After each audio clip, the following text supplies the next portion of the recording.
mother was diagnosed at 36 and passed away at 42 when I was 11, and my sister was 10 and my brother was 7.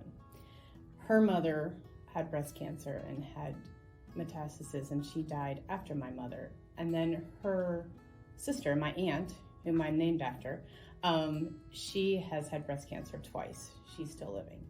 And when you look back, I can go back 5 generations genetically, and it's ovarian and breast is through at least one or two women in each generation has had breast cancer or ovarian cancer.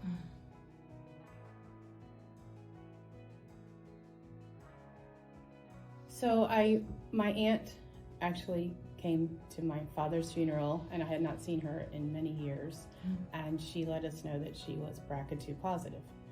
And I look a whole lot like my mom, and so it took me about a year to call her and find out all the details.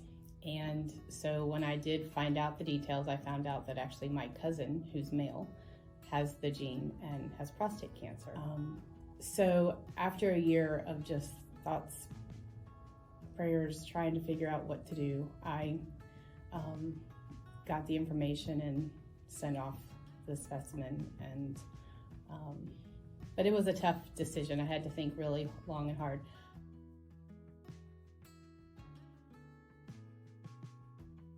So I actually was planning on doing a prophylactic mastectomy. I kind of felt like I wasn't surprised I got the results that I got. I am done having children, and I do not want my children to see me go through what I saw my mother go through. And so my first thought was, let's just go ahead and do the prophylactic mastectomy. After speaking to a genetics counselor, they actually suggested a hysterectomy first because we don't have as good of testing for ovarian cancer. Went ahead and did that. I was 52 at the time, and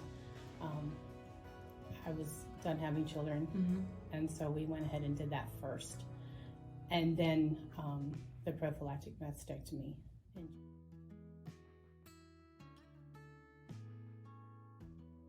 So I think to know your risk, know that you are at risk, but that there's a high percentage of women that don't have a family history of breast cancer that do get diagnosed.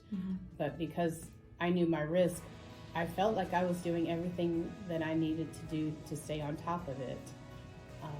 But when I got this information, I knew there was nothing I could do to change my risk. And my risk was actually 84% based on the results. And so my risk now is a 3%. I guess basically when I realized that there's nothing I could do to reduce my risk because of the genetic mutation, then I knew the only thing I could do was eliminate the potential diagnosis. And I think if folks know that they're at high risk, know their risks and their options, and that there are many options to breast reconstruction. I chose autologous tissue reconstruction, but there's many, many out there. And if you find yourself in this situation and are looking for options, make sure you do your research.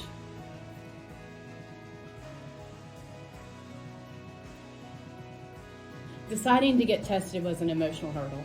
The decision to have risk-reducing surgery was difficult. Surgery and recovery was rough. Removing the risk before a diagnosis was liberating, and for that, I'm grateful.